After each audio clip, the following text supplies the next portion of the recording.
আমরা কি মুসলমান? আমরা মুসলমান? আলহামদুলিল্লাহ, আলহামদুলিল্লাহ। হ্যাঁ, আমরা মুসলমান যদি ফজরের নামাজ না পড়ে মুসলমান থাকা যায় তখন।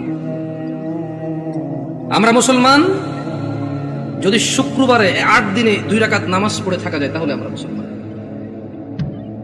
দিনে 17 রাকাত, সপ্তাহে 5-7-35 ওয়াক্ত পড়ে যদি মুসলিম হতে হয় আমরা ওই মুসলমান না। ওই ইসলাম অনেক কঠিন। যদি কেউ তোমাদেরকে বলে তোমরা শুধু শুক্রবারের নামাজ আদায় করে মুসলিম হয়ে আল্লাহর সামনে দাঁড়ানোর পরে আল্লাহ এটা গ্রহণ করবে, সে তোমাকে ভুল শিক্ষা দিয়েছে।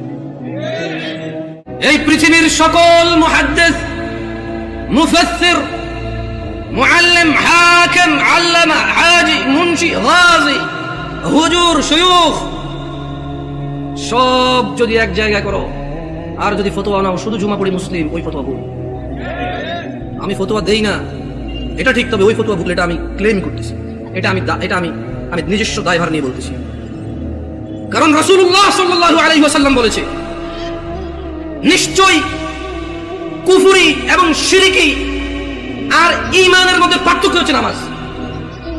যে নামাজ আদায় করে সে মুমিন, যে নামাজ আদায় করে না সে শিরক করলো, কুফরি করলো, সে জুলুম করলো।